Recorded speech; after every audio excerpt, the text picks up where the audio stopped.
Hello and welcome to the Climb and Arborist podcast.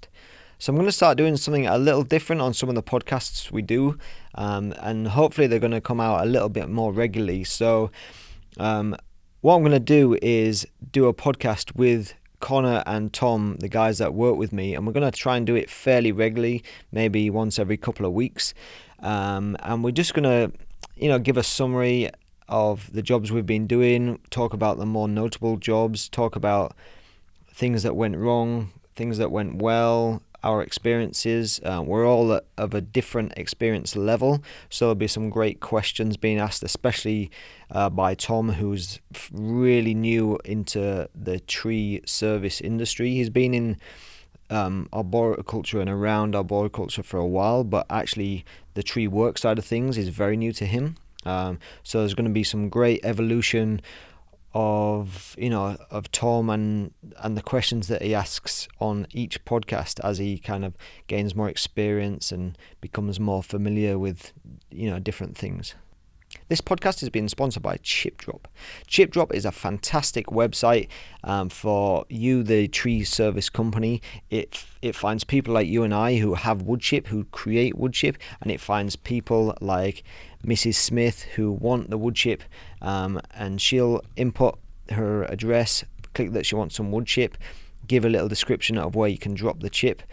You go on the map view, find the nearest location to your job site where you can drop some chip, click confirm, and it'll give you all the information of how to drop the wood chip at that residential location. And hey presto, you have a chip drop site close to where you're working, saving on travel time, saving on cost of dump fees, all that kind of stuff. So click the chip drop link in the description of the video and go to getchipdrop.com and use our promo code, and you won't look back. It is a fantastic service. That's getchipdrop.com. This podcast is being sponsored by Clogger. Clogger is a company that makes some great personal protective chainsaw equipment, and most notably they make the Clogger Zeros and they make the Clogger Ascends, which are both chainsaw pants.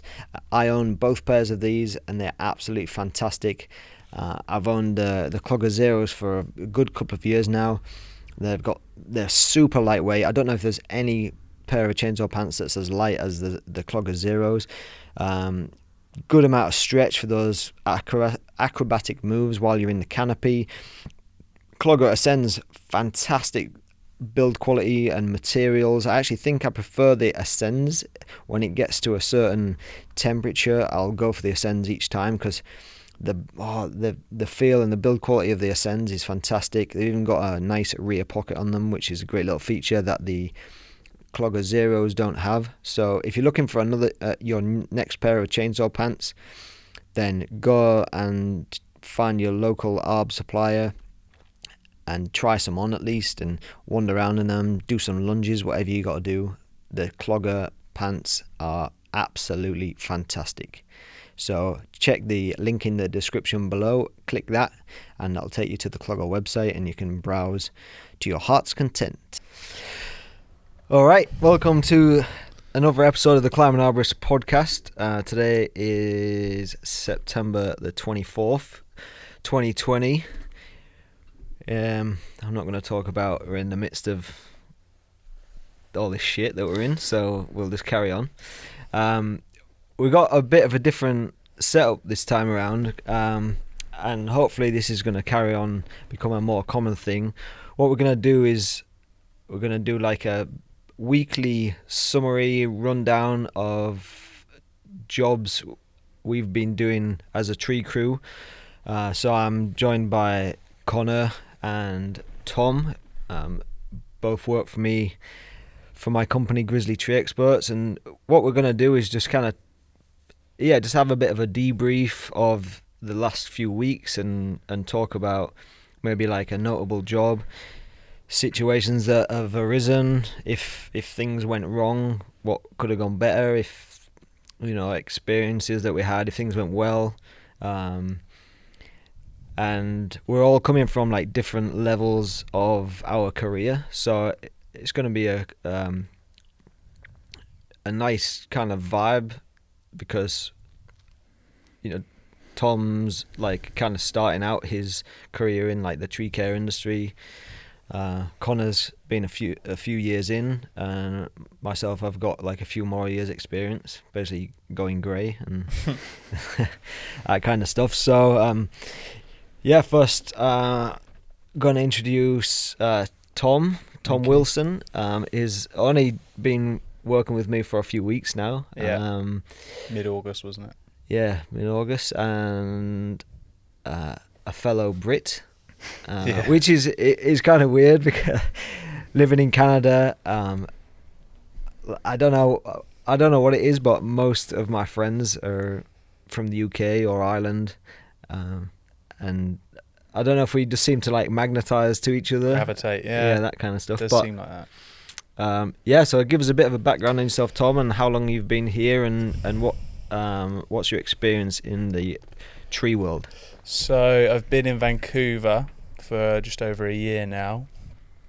Work experience. I started off working in the UK for a big tree nursery and used to supply trees to municipalities and councils and big sort of capital projects.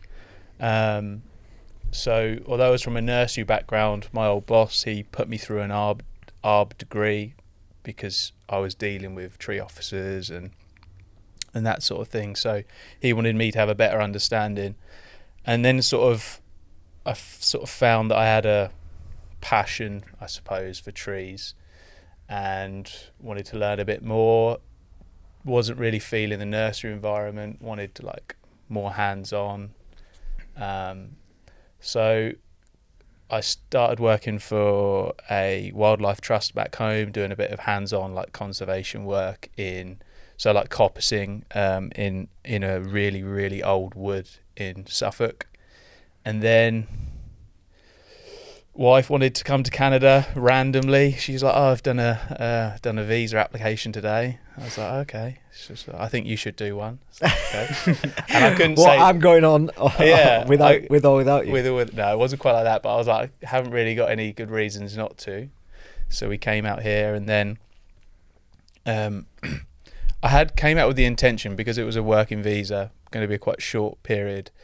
I was just gonna get like practical hands-on experience, but I ended up taking a job doing like ARB consulting, and enjoyed parts of it, but then sort of had the moment of like realization, turned 30, and I was on a job watching a company in North Van climb, and I was like, that's what I want to be doing.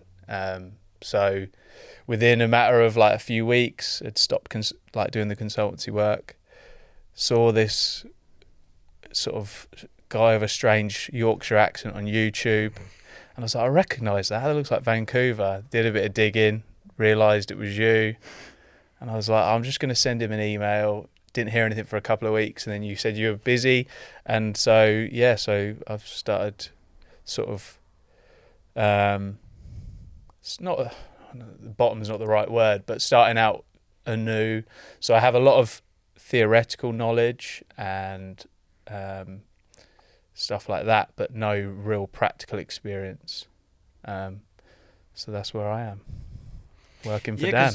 You when I first spoke to you, you were working doing like the consultant stuff. Mm-hmm. But didn't you say that when you first started working for them, you actually were thinking about joining their tree crew, but they ended up kind of almost like talking you round to doing the consulting side? I think I think there was just like an opportunity. They probably needed someone in the consultancy side. Took me on to do like a little tree planting, like a small contract for New West, like tree planting, and that was my background. So I did that, and they were like, "Oh, why don't you come into the consultancy team?" And I did a few days with the tree team, and it wasn't the kind of work that you do. It was more like sort of tree removal, dead trees and stuff in parks and stuff like that. And I don't know, it just didn't really happen. And then I think when I decided I didn't want to do the consultancy anymore, I wanted to maybe have a fresh start as well. So that was why I chose not to like take a job in their tree crew.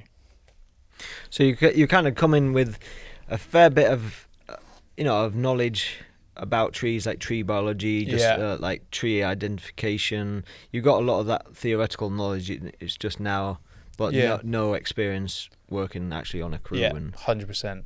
Yeah. So and I'm one of those people who's learned everything out of the book, and then like sort of watching you guys do stuff or other people, and you're like, oh, don't think you should have done it like that, but actually you realise like I've got no experience, or so it's like, do you know what I mean? Like it's a bit different when you've learned everything out of a book, and the theory's great, but it's not always the reality. Yeah. You know? And also, you were saying like when you were working in a nursery, they had a way of like pruning trees, but obviously that's to encourage certain growth, as they want a nursery tree to grow to look a certain way for potential buyers, I suppose. Yeah, so like you do a lot of formative pruning, and to be honest, the best trees like a nursery could produce are the ones that have been worked a lot, and that's not pruning really hard, but pruning regularly. And I suppose, but I think a lot of the principles that I've taken from nursery production, they're all applicable to tree care. It's just got to tweak them slightly. Just like time of pruning, the amount you prune, like what you're trying to achieve as the end goal. So yeah, I think there's a lot of sort of crossover, and like you say, tree biology, that was quite a big one with young trees and like the tree care. Sort of understanding soils. That's why I quite like my background in some respects, because I've got like quite a good understanding of like soil science and stuff like that, and I think that gets missed quite a lot, or it can get missed in tree care, and that's one of the main things. That's where the tree gets all its where it gets issues, and I'm guilty of it as much as everyone else, especially in this job. We're so used to looking up, and you forget about how much is going on under the ground, and how certain conditions can affect trees, and you like it's so easy to miss. And so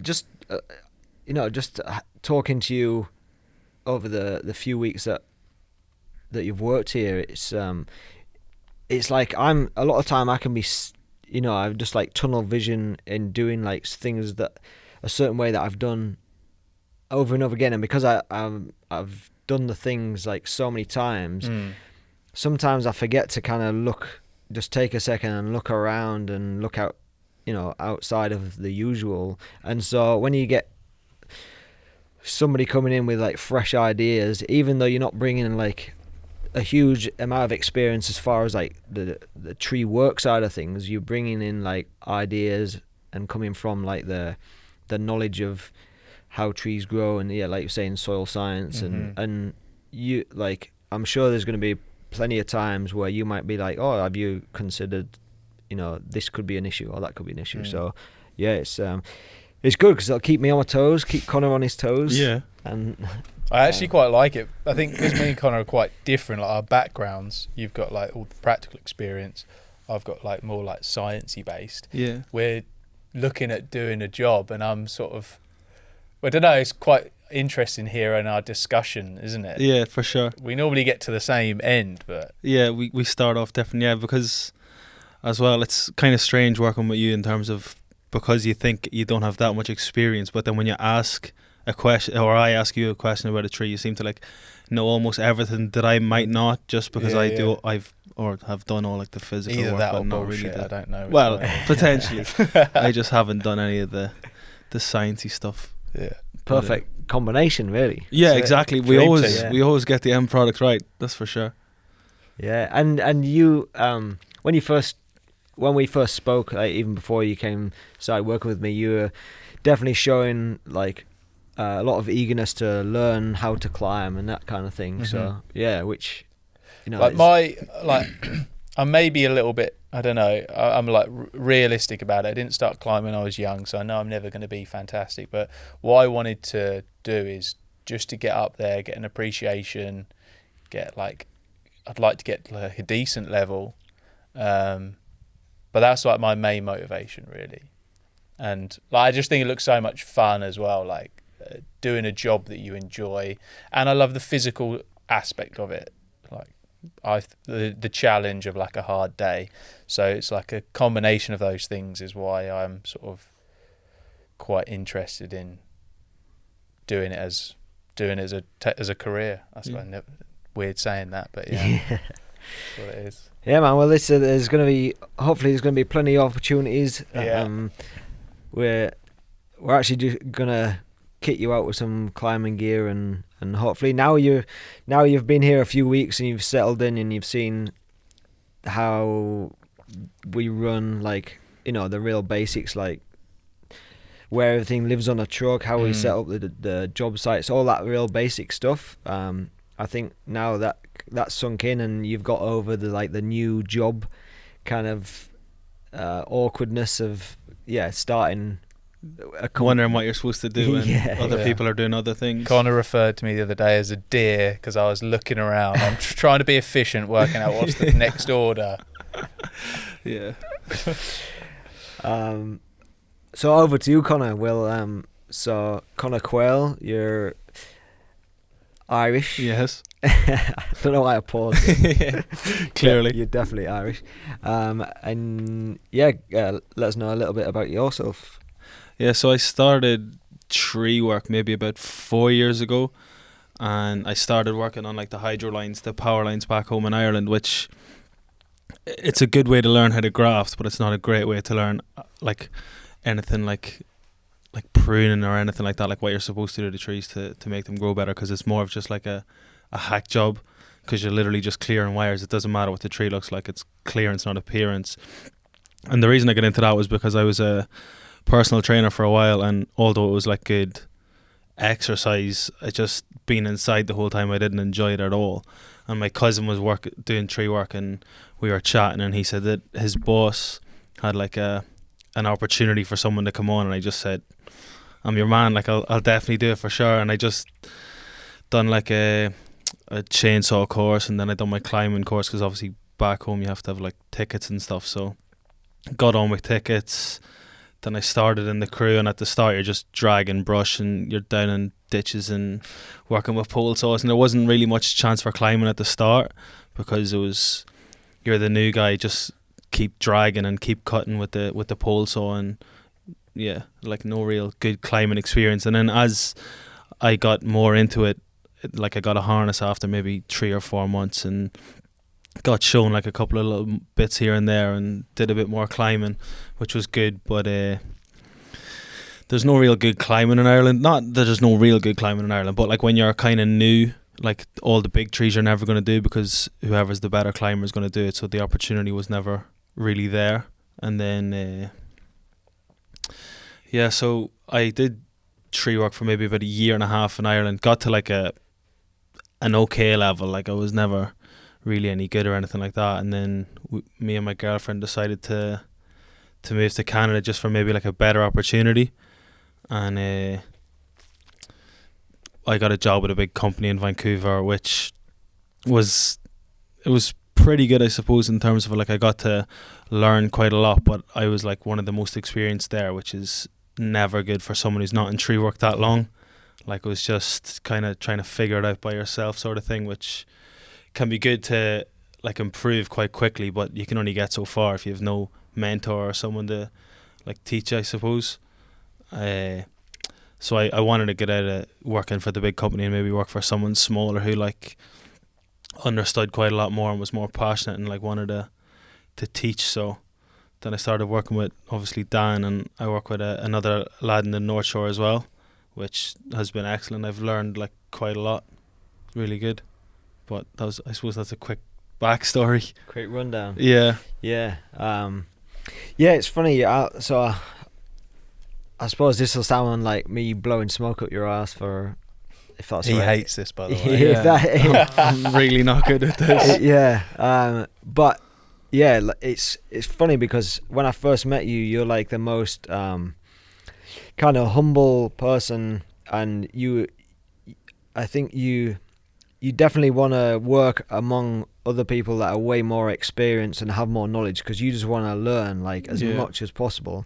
And where I think this will probably go for like most tree climbers wherever you live in the world, because it is like because of the type of job, it's just naturally it's like quite ego driven, and so a lot of the time coming into work for a company, no matter what level of experience you have, most people try and pretend that, like, they don't want to look stupid, so they try and pretend like they know what they're doing. They know what they're doing, so maybe they don't ask questions even when they don't know the answer, or they don't ask for help. They just try and muddle their way through it, and a lot of people try and kind of big up themselves and make out they've done more work, like bigger climbing, different types of pruning, and like bigger removals and all this kind of stuff, where I always found when you first started working for me, you're like the exact opposite. You kind of,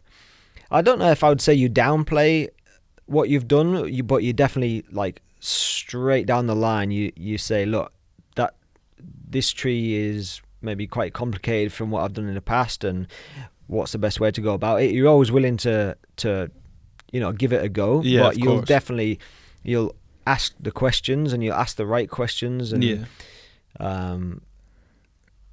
won't like blow your own trumpet, and you won't say how, like, oh yeah, I've got this is easy. Like, you're always, you don't come across like nervous and for me to be worried, oh, is Conor going to be able to do this? You come across like you just want clarification that I feel like you can do it, and maybe you just want to ask me a couple of questions before you start a job, and how would I go about it, which is awesome, because then I can explain, look, if I was going to approach this tree, I would do this and this, and then that almost like confirms what you might have thought in your head already, but you just want to like run it by me before you start, and that's, I mean, I don't think there's a better approach for somebody who's like always, who's 4 years in, and like you say, your first couple of years were doing like the stuff in Ireland, like, which was just this. It wasn't anything technical or anything like that. It was more just like clearance, and I wasn't really climbing that much either, so it was more just watching other people do it, and it was never anything like big or anything like that either. So when I seen people doing things, I thought maybe I could do it as well, because it wasn't that bad. Whereas when I come over here and seen some of the work that people do, or maybe watching some YouTube, I always thought like I definitely would be able to do that, but I need more training, or I need to like be around people who are much more experienced, because taking on stuff that you think you could do but potentially you might not be able to do, and adding like a danger level to that as well, just in my mind doesn't make any sense. Like I would definitely be up for a challenge in terms of like challenging myself, but if I don't have someone around that could also help me if I got in a particular situation where I was like nervous or whatever, like you'd always want someone with more experience around. Yeah. And so when you worked for Bartlett when you first got here, when you worked there, and you said like did you feel like you were the most experienced person at the time? Or? I was definitely the most experienced climber, which in my mind was borderline dangerous, because it just didn't, like, it always meant that I was the one who needed to figure out what to do in any situation, which is just like, because I only came with like a 1.5 years experience, and back home was mainly on like the electric wires. Like if we were doing like a big removal, or in my eyes like a big removal, which wasn't that big back then, because obviously my experience wasn't too big, but it wasn't, I didn't really have a good experience working with them, just because of not having anyone around me who knew anything like more than I did, which wasn't good. So like that almost put me off maybe tree work a little bit, just because I suppose just big company problems in general. But then when you're working with people who are like really into it and really keen and want to like do better, and want to kind of push their career and learn new skills and stuff. And are actually into the job as well, because also like working for bigger companies, they obviously employ more people than smaller companies, and when you employ more people, you're employing some people who don't really care about tree work, or are just there for a job, and that also I can find quite dangerous if you have like maybe like a grounds person or just someone working alongside you who doesn't really care about tree work and they're just kind of there to get a paycheck at the end of the week, it can be a bit scary almost sometimes, because they don't really realise how dangerous it could potentially be and they're not taking it seriously. So yeah, it was just quite off-putting. Nice. And so when you worked back in Ireland, I remember you saying you were basically just climbing on the most basic stuff, like just a prusik, like we all did. And so you didn't know any like single rope systems? No, I'd never climbed single rope. So did you learn all that when you were working at Bartlett? I learned all that towards the end of working with Bartlett, because the other guy that I work with beside yourself, George, he like contracted in with Bartlett a couple of times, and he was like the main guy kind of showing me like some extra stuff because of his experience, and like he was helping me with some SRT and some rigging and stuff that I'd never seen before. Because like back home I never even rigged or anything like that. Oh, really? No, never. Like I held maybe the ropes a couple of times, but we never were in any situation where you had to rig. So no rigging. Like almost everything I know is from being over here. Like all the stuff back home was just like the basics. Yeah. Just how to climb a tree and do some cutting, I suppose. No technical. Yeah. So Tom, we'll go back. If I'm sure you can remember the first day you came to work for me, which was that big cypress removal with Martin. Yeah, with Martin. Yeah. So when Tom first started, the first day I had like this dead Lawson cypress removal, which was pretty big. And hot. It was really hot. It was me, there was myself, Tom, and our friend Martin, and yeah, it was kind of like at one point I felt, well, at the beginning I was like, oh god, I don't know if this is the right job to have him come out on. And then once we started, why was that? What was your reservation? Well, at first I was like, oh, this will be good because Martin can climb, I'll be on the ground. Yeah. I can basically, just give you a bit of a insight into how we're going to go about the day, and I'll be on the ground all day so that I can answer questions. And I was like, if there's two of us, and we had the chipper like right, basically not far away from the tree, and so I thought it was a perfect job. And then when it started, and it was just raining down branches, and it was just, because it was dead as well, it was just causing such a mess. And I was like, oh god, I was like, this is going to be like a hard day, because it was hot, wasn't it? Yeah. And I realized the branches were going to come down quicker than what both of us could. Really long, and it was that weird, like almost S-shaped branches, weren't they? Yeah. And so it wasn't a huge garden, so it was just a little bit awkward, I remember. It's almost the perfect introduction. But then after, like, towards the end of the day, or maybe even like the day after, I was like, actually, that was probably the perfect intro, because if you weren't up for the challenge, you maybe would have like stuck it out, but I don't know, already made a decision that that's not for you. Yeah. But I didn't want the job to like put you off it or something, scare you so much. But then I was like, no, that actually probably was like the perfect job. Yeah. But the bad part about it was that I thought I was gonna get more time just to, like, I don't know, answer questions during the day, and explain what's going on, and more than I did. But and I think one thing you've done pretty well, and you sort of said you were going to do it, but at the start you didn't maybe tell me straight away, is you didn't bombard me. Like, there was a few things you sort of said, like, if there's anything, ask a question, but there is so much to know, like down to like where things are in the truck, what this is, what that is. And I feel like it is one of those jobs there you could just bamboozle somebody with information, and I felt like you didn't do that, which was, I think, a good thing. And I think it's going quite nice the way you're slowly sort of feeding it in at a good pace. But I always know that it's like a good environment, that sometimes you feel like, is it a stupid question, or you feel a bit stupid for answering like basic things. But I feel like I could ask you, and I think that's quite important for somebody that's pretty green and starting out. Definitely, yeah. You don't want to be almost like scared or fearful of asking a question, or think that somebody's going to take the piss out of you if you might be stupid or something. Yeah. Like, so don't ask Conor. Don't ask me.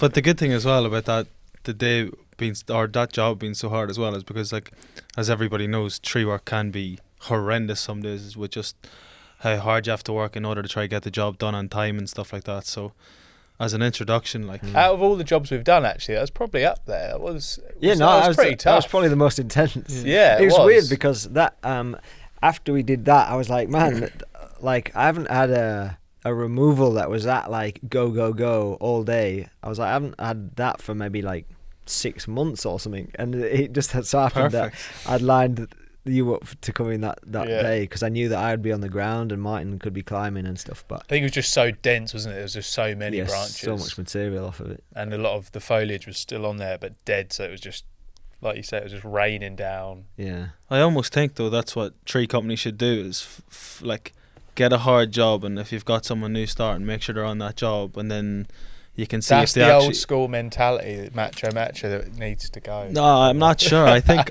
break it could, them in. because what would happen as well was when I worked for Bartlett, we get some people in who like really or apparently really wanted the job, and then maybe they come out in a job that was like quite miserable, and maybe it was a huge hedge, or it was raining, or was it like lots of monotonous things or whatever, and they sack the job off after a couple of days because they're like, oh, this is terrible. Not for me. I don't know. I suppose there's pros and cons of it. The reason why I kind of felt like I wasn't sure if it was a good idea or not is the main thing is because I thought it'd be good to spend a lot of time on the first day, just, you know, explaining stuff to Tom, showing him the motions. Yeah, showing him how we work as a company and all that kind of stuff, and also say if it would work out that he really enjoyed the job, but the first job was such a shit show, or like the weather was horrendous, or something like that, and maybe if it was a bit out of the norm, and then if you made your decision from that first day, even though you may well have loved the job, but that first job made you decide, maybe this is not for me, I'll go back to what I was doing before. That's why I don't know. Yeah. I didn't know if it was a good idea, but you stuck around, so. Yeah. Thank God. It was actually tough the next day. Like, that was you took it down in quite big pieces, and obviously I was having to move it out into the laneway. I felt like I'd done a few big sessions in the gym, actually, but I was like, that's what when you get home and you're like, you flop out and you're like, oh my God, I'm so tired. But I remember that. The second day when we went back, you actually came in that day and you were like, oh, I slept well last night. Oh, I felt exhausted, and but I could see, like, in your face, you were almost happy about it, like, because you'd been doing the consulting stuff for a couple of months, and you'd been in an office 9 months each day. Yeah. I think it was like just that like refreshing change of feeling like you'd worked hard, which it's a good feeling, even when you get home and exhausted and like you have your dinner and you're starving, hungry, and then you just collapse on the sofa and watch a bit of TV, and like, it's a good feeling as long as it's not every day. No, I enjoyed it. It was good fun. So I think what we should talk about while it's kind of quite fresh in our mind is basically probably the most notable job that we've done recently, which was that maple tree that we did last week. So we removed like I don't know, like 70-80 foot maple tree or something. It was big leaf maple, and it was dead, and it only died apparently in the last like 9 months or so. Wasn't exactly sure why. Like drought possibly. It was on a bit of a slope with like a road and then gardens, so I wouldn't say there's probably not loads of soil volume there. Yeah, there was no obvious signs of like disease, No. decay, or anything, was there? But it was funny because the residents had said that it was alive Within the year or something. Yeah, like the previous few months beforehand. Well, when it was last in leaf, I presume that's when they would have known it was alive. Yeah. But they normally go slowly, don't they? They normally it will start to die back. What I've found anyway. So I feel like they're saying it could have been alive, but some of them stems could have started to already be dead. If you know what I mean? Because the wood seemed pretty dry, didn't it? Yeah, definitely. Yeah. What was weird though? Dead. When I went to see it, it was when trees were just coming out into leaf, and they were like, "Oh, we think it's dead." So I went to look, and there was that like one Branch at the edge. stem coming from really low down that had life in the foliage, and then the rest of the canopy, like there was nothing on it. And so I got my binoculars out and I looked at like the buds, especially like in the upper canopy, and I swear, like you could see that like kind of purpley tinge, like and there were live buds. So I said to them, I was like, look, I'll come back in a month, and if it's still not, it might just be maybe stressed and it hasn't leafed out yet, but I'll come back in a month and have another look. And I went back and still hadn't come out into leaf, and then I looked again at the buds and definitely looked different. So I don't know if it had actually just died in like the spring months, because I swear there was live buds on it when I went to look, but just no leaf. So but anyway, so we could park right underneath the tree with a truck and chipper, so that was nice. But it was half it was over the roadway into the housing complex, and the other half was over 2 different gardens. And we decided, I'd spoken to you about it before, and Conor, and I said, look, do you want to climb this tree? Because I'd got the feeling that was kind of probably going to be the most technical tree that you'd taken down, and like the size and just the volume of the amount of material and the wood coming down and stuff. And so like I'd showed you the tree like a week or 2 before, and then that night I said, do you feel like doing it? And you're like, yeah, I reckon I'll give it a go.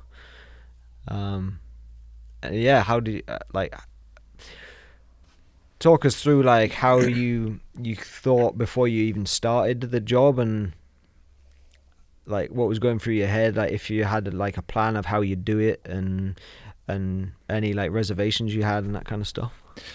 Yeah, just when I looked at the tree, obviously, like I knew it was going to be definitely the biggest widespread tree that I was going to take down, and just trying to figure out what way I was going to do it, and should I take off all like the front branches first and then try swing the back branches around to the front, and just trying to think of like the most efficient way to do it. So I remember before I even went up, I like made sure to ask you like what did you think was the best way to do it, and you said something along the lines of like get the front branches off so that there's room to swing the branches from the side and the back around. And I suppose I haven't done that much rigging either, so I knew I was going to have to like rig the back branches because they were over like the neighbours' gardens, and they'd like lots of nice shrubbery, and there was a fence and stuff like that, so I didn't want to just try like throw stuff out myself because the branches were too big. So I just knew I was going to be in the tree all day and like rigging quite a lot as well. So I don't know, I just kind of went through the motions, and it seemed when I was doing it like it wasn't as bad as I thought it might be. I thought I was going to be an awful lot slower, but I definitely went in, I ebbed and flowed quite a lot, where I was like not confused, but like taking way too long in some parts, and then I'd go through a little section of like just going through pure flow, where I was like just going through the motions, and I'd get through a bit real quick, and then I'd go back to being a bit slow again, trying maybe panicking or overthinking maybe what you do rather than what I would do. And it seemed to go fine though. Yeah, it was. I thought it went really well. To be fair, the kind of the way that you approached it, and where the rigging points were, and everything was kind of coming down nice and clean. And I felt like at first you were a bit,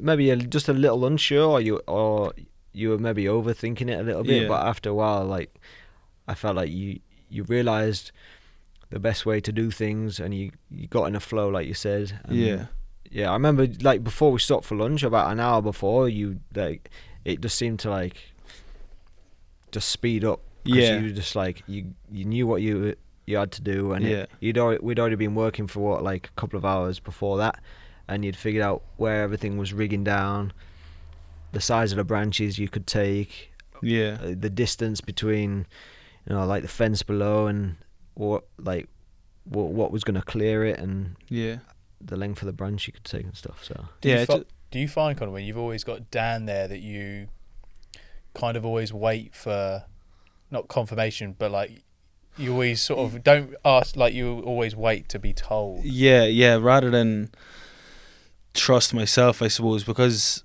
I know that you've got more experience than me, and that you know more than me. I feel like I always need to, like, make sure that what I'm going to do is maybe what you do.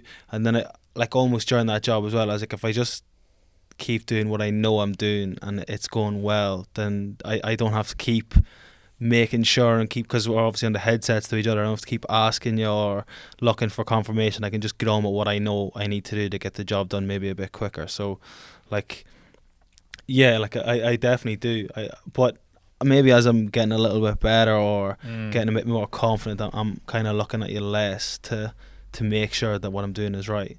But it's also good to have you on the ground for those questions. I found within, I think that, like, first maybe hour and a half, you asked me, like, a bunch of questions, and it was, I think this is a natural thing, like, when somebody else is there with more experience, no matter what walk of life you're in, like tree work or something completely different, you always kind of think, oh, what are they thinking? How would they do it? I don't want to do it differently to where they would do it, because then they might be like, oh, you're doing it wrong. So there was definitely, I think, a bit of that in the first hour and a half. You wanted to confirm with me that, like, it's how I would have done it. Exactly. But then, like I say, that hour before lunch, I don't think you asked me anything once, and you just were like, I'm ready to rig, let's go. And it was just like started to flow, like, after that. And one thing as well that I struggled with, that you kept saying to me too, was that, and I know I need to, but when I'm in the tree, to take control and tell you that, like, you need to move or you need to rig, or rather than kind of like looking down waiting for one of you to be free, which I used to do quite a lot. I'd be like waiting for you to stop raking or to stop dragging, and I'm like, okay, can you maybe grab the rope? And you're like, no, you're the one in the tree that's about to rig. You need to, like, shout down and let us know that you're ready and take more control of that, I suppose. I think that's the beauty of the headsets that we use as well.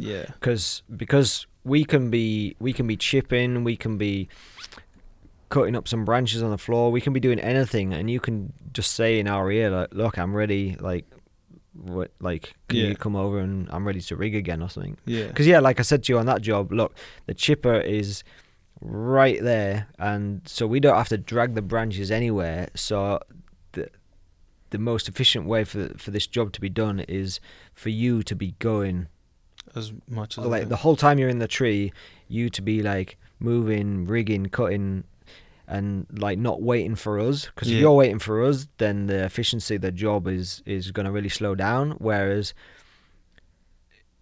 we can always make sure we're free to, like, rig a branch for you, and then we can clean up.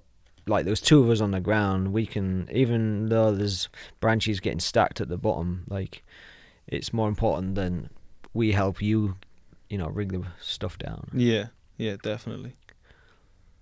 But and then on the second day, when we were, like, chogging down the stem, remember I was telling you that, like, it started, like, splitting and cracking. That was super interesting. But, like, you kind of kept me calm, because you were like, it's not gonna. I could sense you were getting a bit panicky. Yeah. But it was only maybe 20 feet off the ground when I started. was on the ground, and Conor was like just piecing it down like small firewood pieces, and it was cracking and splitting and popping as you were taking bits down, and I could hear it on the ground. So it was really interesting.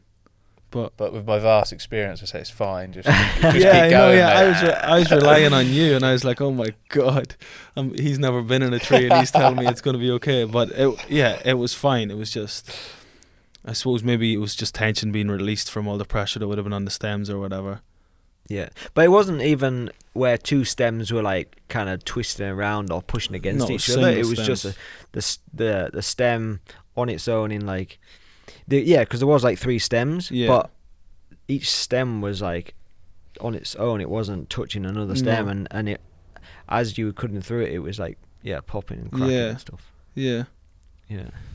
It's And what how did you find that job, Tom? Because you were like, it was the first time that we'd done any rigging, wasn't it? Yeah. And felt a bit like a spare. No, it's. One thing I find is you're trying to second guess. So you've never done it before, but I'm trying to get think, right, what's he going to do now? When does he need me in there to do something? When does he need me out there to do something? And like you were saying, it's like quite a nice job. You got the chipper there, but I'm seeing like potential issues. You've got gardens, you've got houses. For some reason, a lot of spectators. People just madness. So it was a little bit. It shouldn't be stressful for me because I'm just literally getting the brush and put it through the chipper. But I'm trying to like work out how what the process is. Like you said, I've never done it before. So, but yeah, it was pretty interesting. Like pretty fun as well. Doing rigging, like taking big limbs coming flying down. Dan got his GoPro out and got good footage of me. Going for a spin. I was on taken for a bit of a ride. Yeah, you'd probably be better off at describing what happened. But yeah, like a big piece came down, and then it sort of wrapped around. Well, caught the end I was holding and dragged me. As it went like past the rope, it swung back into the rope, didn't it? And I had the box with the rope was in right in front of me, so obviously fell over that straight away. And like, it was like absolute noob, but it's like things like that. That was the perfect learning experience because it wasn't disastrous. It just kind of made me realise that the position of the rope that you're holding matters, I suppose. And like what can happen. Because that was a pretty relatively straightforward thing you were doing. Yeah. But it's just the way the branch come round, and like watching it back on your footage, it doesn't look that bad at all. Like, but then when you're standing there and the massive, I'm like not under it, but it's kind of swinging towards you, wants to pull you in a little bit, and then something's coming towards you. Like it's pretty unnerving for the first few times. Yeah. It's funny though because when I found that bit of video footage of it kind of shows it perfectly because you were stood like, say Conor, if you watch the video, Conor is rigging a branch off to the left and then it comes down, like swings, and you're stood way over to the right with the rigging line, and it swung all the way to the right, and you're holding it and you're not like, it's not dragging you or anything, like there's enough friction on the rope because it was kind of going around, the rigging rope was going around just the side of a stem, so there was enough friction, and the branch wasn't that heavy that it pulled you, and so you held it, but then the branch went all the way and like hooked round the rigging line, and then so as the momentum of the branch like swung back to center, it pulled the rigging line, which pulled you, which made you trip over the box with the rigging rope. Made my bottom go a bit like that. But that was that'd have been a nice bit of footage as well for you, like if that didn't happen, like promotional. But it's great to only be in like on a crew for only a couple of weeks and then get rigging experience like straight away as well. Like it was actually, I suppose it was quite straightforward rigging, but the fact that we had the rigging point kind of positioned over to one side, so it was coming down to where we wanted it on the ground. Well, that was one thing, like never really doing it before freaked me out. Like, I've watched quite a lot of videos on YouTube, but freaked me out a little bit is the way it was swinging round. So you had like branches out of the back over the garden, but the rigging point was at the front of the tree, so that would aid me grabbing it because it was like a bit of a bank and I could be in the road and then drag it to the chipper. But seeing the big branch like go down, then it's swinging right around the tree, like obviously you're up in the tree, must be a little like... Yeah, because I even remember, Dan, you saying it to me that I needed to like almost aim some of the branches because I was so far the opposite side of the tree, the opposite way of where I wanted them to go, because they were going to swing out like in the wrong direction but then get pulled back around in the right direction, if that makes any sense. So I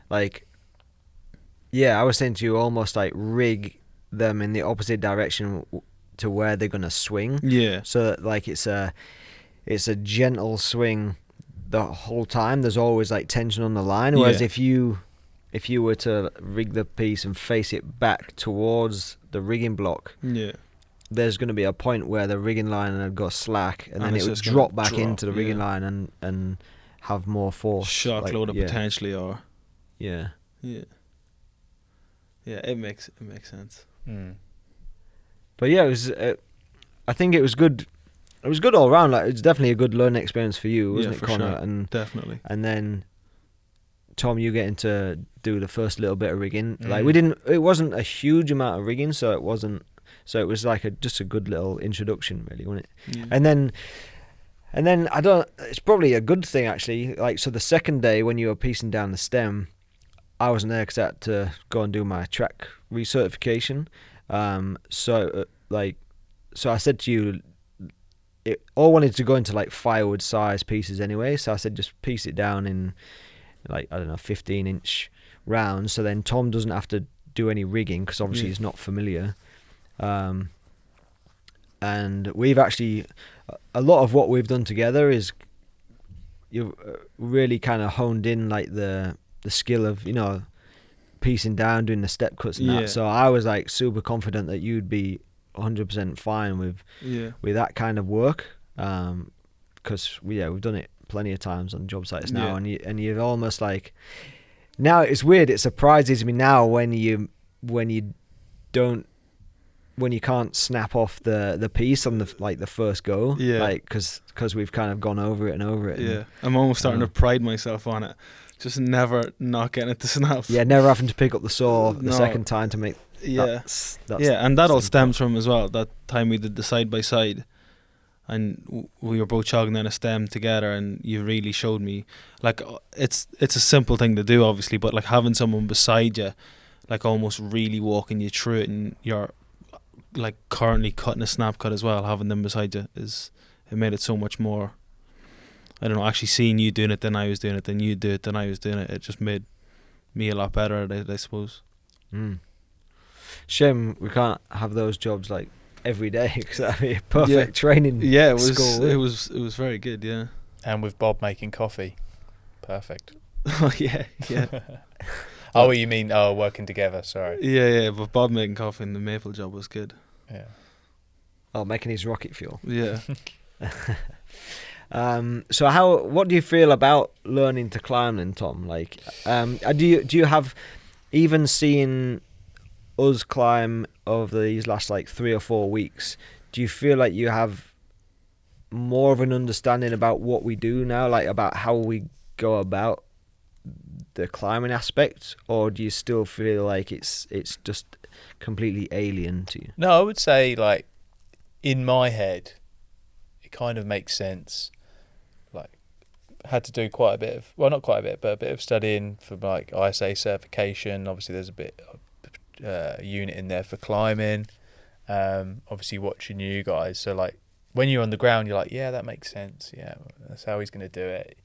But I know that it's going to be a different ball game when like I'm going to come to do it. Just like knowing where your position, like it all seems quite straightforward. Not straightforward, but some things. But yeah, so it's going to be really interesting just to see how it does go, really. I think you're going to be like really good at it, if I'm honest, because you're quite athletic, which always helps. Like, I mean, you're climbing a tree, Thanks, so mate. you need to be athletic. Well, quite, maybe you're athletic. And I then think the one thing I know, as I'm getting older, I'm getting more and more, what's the word, like wary of like the dangers. And like I think you said on the first day, you're like, oh, you were looking at me, and like I don't know, I feel like a few years ago that wouldn't have been. I'd been like running under there and dragging all the brush out as quickly as possible. But now I'm stopping, looking. Feel like I'm probably being a bit slow a lot of the time, but I don't know. I think it's you want like a balance, don't you, of being like wary and but I think it'll come with experience. There definitely wants to be a balance, but I think that's definitely the attitude to have, is that not just a charge in, not knowing what's going on and what's going on above your head and stuff, because in this job, like, who knows, even like little stubs, if they come down, like, 'cause you're not aware of it, it'll like crack your helmet and like well, even just like the small amount of pruning I've done from a ladder, sort of, you're up there, you've got your hand around a branch, so you think it's not that big, you cut it, but obviously sometimes you don't realise how long they are, and then the weight of it, and you sort of, I don't know, there's been a few times you think, like, if I'm going to be up there doing that on bigger limbs and stuff like that, I'd much rather be in a harness than on the top of a ladder. Yeah, exactly. But like, you think you've got it, is what I mean, and then the weight, you're like, oh, you realise how heavy it is and how awkward it could be, and sometimes you think, I don't know, I'm in control of the situation, and then you either make a cut or you do something. I can just see how quickly you think you maybe underestimate it and get it wrong. But that was one thing that on the maple job actually really surprised me. So Conor was just piecing it down, and obviously as we're getting lower and lower, the pieces are getting fatter and fatter, and then you're like making your cuts and sliding these pieces off, or like he actually had to you had to chuck them, didn't you? Yeah. A lot of them, because just the distance of the bank, I didn't want. It was on a bank, so he couldn't just drop them, because obviously they just roll towards the houses. So he was having to chuck it onto like a little drop zone that we made. And then I remember one, like, it's gonna sound like I thought you looked amazing, but you like had this one piece and you were just like, woof, and then I had to go pick it up, and I was just like, Jesus Christ, and like, so yeah, got to keep working them shoulders. He's like, oh, it it looked like some tree climbing god up there. His shirt ripped off. But like that is one of the things. Like, I imagine you've probably got to know your limitations, because what would happen if he had made that cut and then he couldn't really lift it or couldn't throw it onto that drop zone? I'd be a silly boy. Yeah. Yeah. I mean, yeah, you can, like, how many would I have done to get down to that position, and I would have been throwing all the ones previous. So you'd have a good grasp of what kind of weight it's going to be. Like, you never want to obviously overcut and end up having to throw half a tree off. But But yeah, I do. You're definitely the perfect person to start climbing, I think, because of how much knowledge you have about everything trees apart from climbing. So I mean, one thing I'm going to be interested to, like, maybe we can talk about it now, is like, I said it to you earlier, standing back looking at a tree, okay, right, yeah, we're going to take it there and there and there and there. Then you get up in a tree and you're like, I can't see what I wanted to do now. Like, I find it, and when I'm just on the ladder, I always want to get down and have another look. But you feel like you'd be there all day if you like made a couple of cuts. Climb back. Maybe me being a bit pedantic, because normally at the end of the day, whenever you move away, it always looks good. Yeah. But yeah, it must be difficult when you're, and like, I imagine the bigger the tree, sometimes the more difficult it can be, or if it's a really busy tree with lots of branches. But that just comes with experience as well, though, doesn't it? Like, I think anybody starting out, the first time you ever prune a tree, you're always gonna like do a couple of cuts and panic and be like, is that enough? And stand back, take a look. Yeah. And that's the only way you learn, isn't it? With doing that and then seeing how it's looking. Because if you just went like a bull in a china shop and just like did all the pruning that you thought needed doing and then took a look and were like, oh crap, what have I done to it? Yeah. Like, but you've got your crew as well, like, so the people you're working with are always going to maybe say, oh, maybe like you should get one over there, or over there looks a little bit like it needs a bit of thinning, or Yeah. so like it's not like you're just going to be up there by yourself. You're like, No, oh, it's true. yeah. So, and then again, obviously, experience. The more you do it, the more you realize, and you kind of like, even though all trees are different, there's similar ways of doing things for most trees. Yeah. But yeah, I'd be interested to know though, like, what do you? Because I always ask you, like, oh, just tell me if you want me to do anything. Just say, because I want to know everything. If you know what I mean. I always want to try and make it as I want to learn as quickly as possible, but I also want to try and help you as much as possible. If there's something I could be doing, but like what when you've got someone on the ground, what are like some of the perfect attributes of little things, I don't know, like I should be doing or stuff like that? I don't know. I suppose that's going to come with over these last few weeks. First of all, like seeing how Conor and I work, what our jobs are as tree climbers, and so I suppose like maybe even like when you first arrive at a job, like if we are concentrating on getting our climbing gear out and, you know, getting a throw line in the tree and getting that kind of stuff set up, there's always things to be done at first, just like the most simple tasks, like getting the gear out the truck that we're going to need for the job, you know, cones out, that kind of stuff. And then, right, as the job goes along, like I feel that you have a lot of common sense, so you kind of, you know, you can see, even though you've only been doing it a few weeks, you can kind of see the processes that Conor and I go through as we're getting ready to climb, as the branches are coming down. And I think you are already starting to realise like when it is safe for you to go into the drop zone and when we're not doing any pruning, and then, you know, clearing debris. And then obviously things like when we need equipment, tying on tools and stuff, because we have the headsets, if there's something that we know that you're unsure of, we can kind of talk you through it on the ground. But I think also you'll probably have that feeling of like, oh, I'm new at a company, this is new job, I want to be busy all of the time. Impress. I want to do more. I don't want to look like I'm stood around. Whereas sometimes, I suppose, if there's no obvious time to like clear branches, if you can't chip for whatever reason, and there is like some downtime because maybe we're pruning and debris not coming down all that quick, or for whatever reason, like there is some times where that's just the nature of the job, and so you don't have to always feel like, oh shit, I need to feel like I'm doing something, because I think if you do something just to try and look busy, but it doesn't really need doing, maybe that can actually put you in like an unsafe position as much as.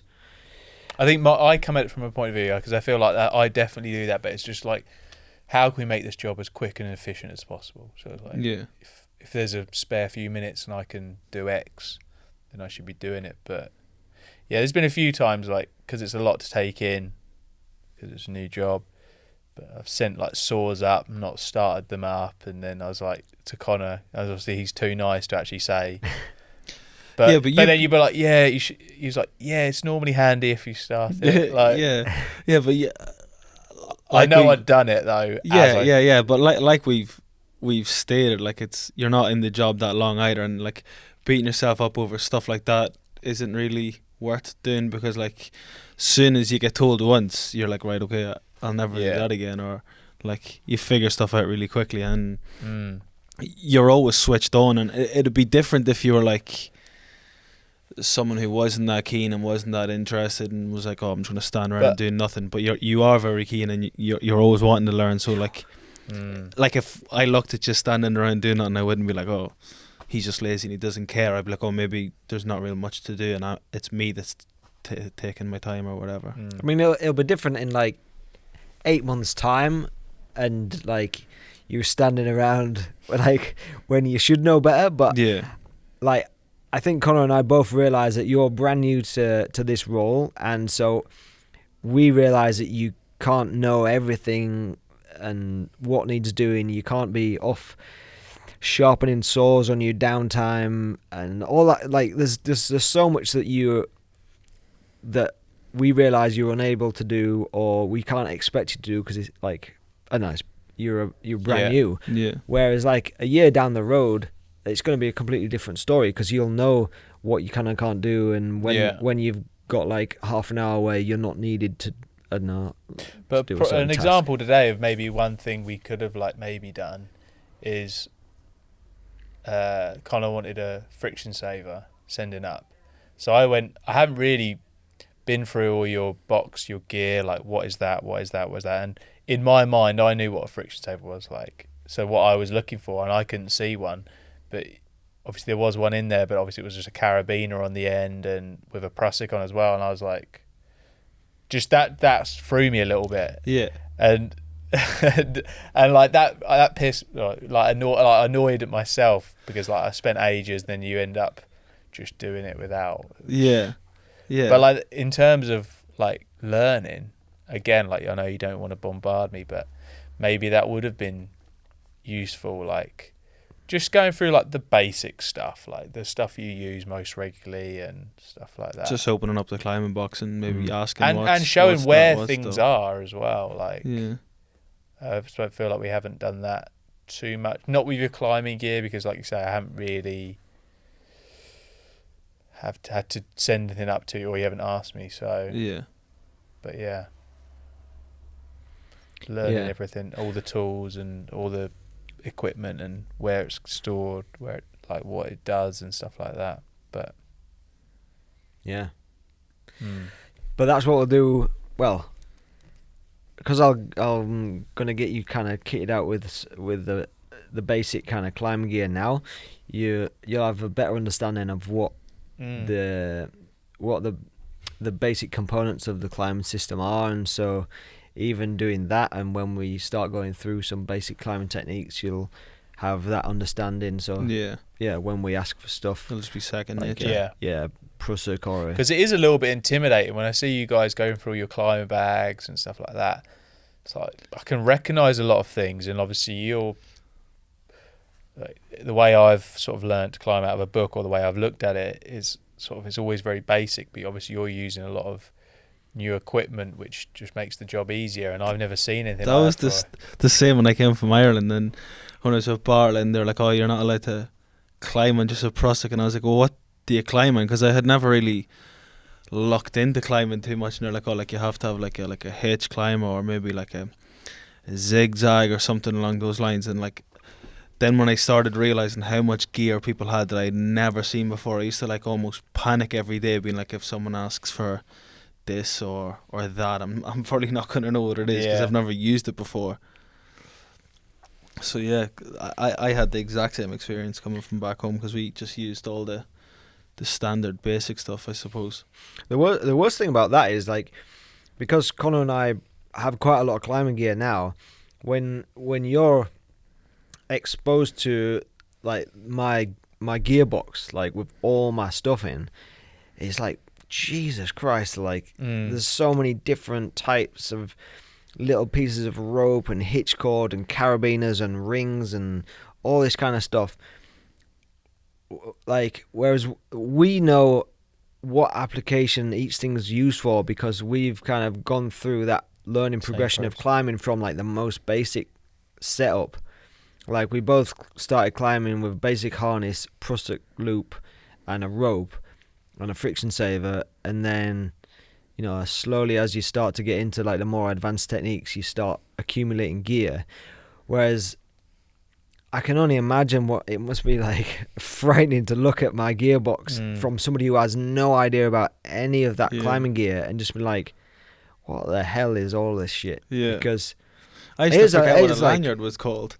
And I used to be like, what is the, like, just the basic stuff, and now you're like, there's just so much. There's a lot of gear. And so I think when when we start showing you just like the basics of climbing, and we kit you out with like the most basic stuff, that's gonna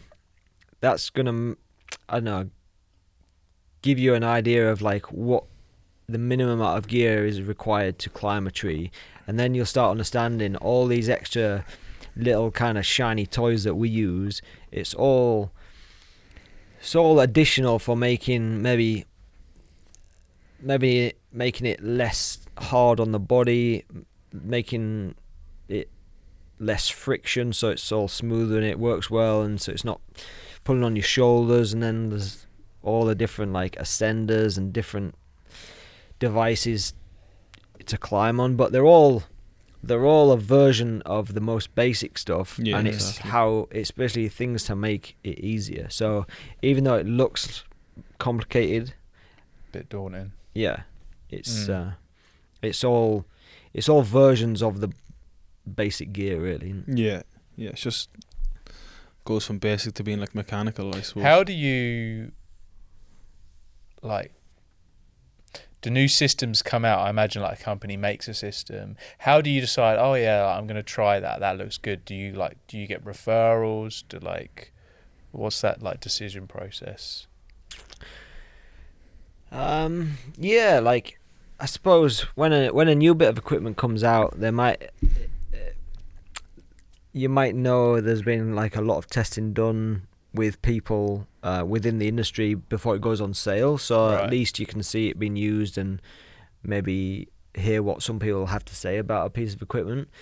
There's also like just looking at how a device works and operates, you can get somewhat of a gauge on if it's going to suit you or not. Like it's funny because every tree climber has a different style of the way they move around a tree, and so some stuff works really well for some people.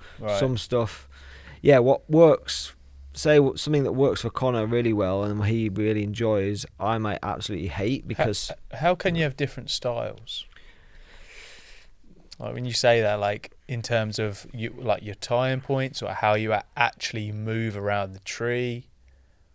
Like, well, the most, I suppose, like a very obvious one is there's certain devices like a mechanical hitch that you can take on and off the rope like at any time, so it's called like midline attachable, whereas like some devices you have to feed it on at the end of the rope, and so you can't take it off while you're climbing. And some people seem hell-bent on needing something that's midline attachable, because the way they might climb, they might like to unclip, take off a device, pass it over a branch, maybe for a redirect, and they like to take out the part of the climb where you might have to climb up at like a section and maybe have to like pre-plan where the tail of your rope is going to be, whereas some other people, I'm one of them, I feel like a device being midline attachable definitely has benefits, but I don't feel like it's the be all end all of what's going to make a decision for me about if I like a climbing device or not. Whereas some people just won't buy something because you have to feed it on the end of a rope. I don't know. So that I suppose that's quite an obvious one which shows different climbing styles. Some people just even maybe size, like if someone's a lot smaller, they might move around a tree a lot like easier than someone who's quite a lot bigger, so they might have to do things a lot different than like, I mean, like I'd say like if I went up in a tree and Dan went up in a tree, he's going to climb it a whole lot different than I climb it, just through experience as well. Like he'll like maybe understand exactly where he's going to go, whereas I'll like take my time and try figure it out and probably curse a couple of times, whereas he'll be just a lot more efficient, I suppose, about it. So I'd say that's quite a big thing as well with people climbing differently. Yeah, and yeah, like you say, the weight of a person is going to change the way they climb, the type of work they do. Like some tree climbers and for companies will only really ever do tree removals. Some people will mainly specialize in like pruning certain types of trees and pruning in a certain way. So then the way they have to move around a tree and get out to the ends of limbs is different for somebody who might just be rigging out big sections all the time. Some people like to climb on what's called the moving rope system, and some people will, every chance they get, like stay away from a moving rope system, and that's a completely different way of climbing. So yeah, there's so many different ways. Like, and it's even the way that you organize stuff on your harness, and like, you know, the way you carry your tools, and it's just so personalized. Yes, Mm-hmm. yeah, so personalized. I imagine when you start out though, you're kind of, someone's giving you a bit of, this is kind of how I do it, and I imagine you start that way, but then after a while you get your own style. Yeah, definitely, yeah, for sure. It's with the people that you walk around as well, like obviously. Mm-hmm. Just seeing how they do things, and then you're gonna most likely like copy it or have a version of it. yeah, definitely. All right, Thanks. should we call it a wrap? Yeah. Yeah, and then we'll see how we get on next week, and maybe have a recap. Have you got any interesting jobs coming up? I don't actually remember what's on for next week. So. Oh, you said actually that you might have a couple of little removals that you might be able to get him involved in. Oh no, yeah, I've got some. Yeah, I have got some eyed in for Tom for like. Yeah, Get some anxiety. There's one really straightforward Lawson cypress removal. It's not that tall, but it's enough to really get your teeth into, and it's a site where if I just set aside a whole day for it, then I can literally like walk you through step by step of how you'd go about doing it. And I actually think that's going to be, we'll get you like kitted out with some gear, and we'll get you up in a tree or two before then, just to kind of get a feel for it and get a feel for the gear, so it's not all like completely brand new. But I feel like this specific tree is just like the perfect introduction, even just to tree climbing in general, because I think when you have when there's a task to do, I almost feel like it could be easier. Yeah.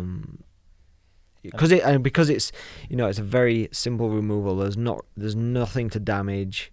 The branches aren't big and heavy. They're like it's all handsaw stuff, like 1-2 inch diameter branches, single stem. And then there's like if there comes a point like when you're 20-30 foot up, and I don't know, you're exhausted, or you freak out. Yeah, you're done, or you freak out, or you just would rather take a break or whatever, then I'm going to be there to take over. And yeah, I think it's like the perfect little training tree. Yeah, definitely. So yeah, I'm up for it, man. Mental energy as well is the thing that gets used the most at the start, because you overthink it so much, and you're like, definitely. I used Where to am I putting my foot? Yeah, I used to stress quite a lot when I was in a tree, because obviously. Don't say that. I'm going to be even worse then. Yeah, but then you'll get through it, and then you'll be better for it for the next one. It's just, I just think that's, if I could give a tip to anyone who's like about to start climbing, would be just to Relax.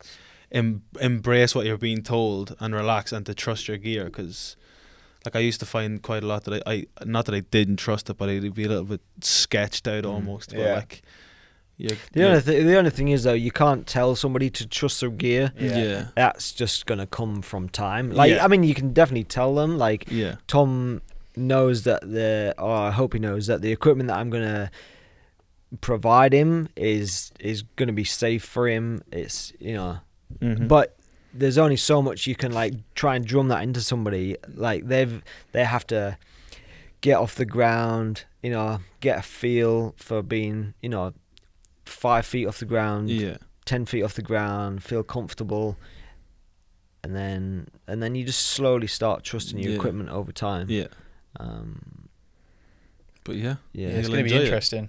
You'll enjoy it for sure. Yeah. So we'll get you feeling comfortable in the equipment in a few trees before then, because I have to get the permit through for that job anyway. So it's probably not going to be for another couple of months before we do it. But so I feel like between now and then, and we'll get you up in the tree and just get. Hopefully, there's no reports of some person climbing trees around Vancouver.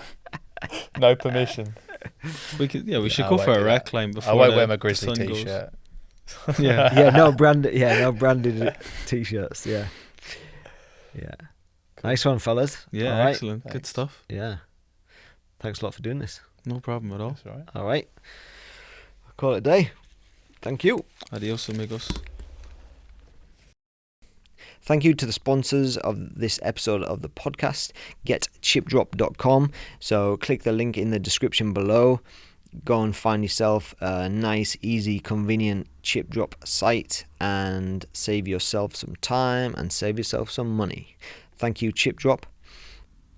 And thank you to Clogger, probably making the best chainsaw pants on the market right now. You get a pair for the summer, you get a pair for the winter. Absolutely fantastic build quality, stretch, abrasive, all the good things you want from your chainsaw pants. So thank you to them. Click the link in the description below and go and shop for your Clogger chainsaw pants.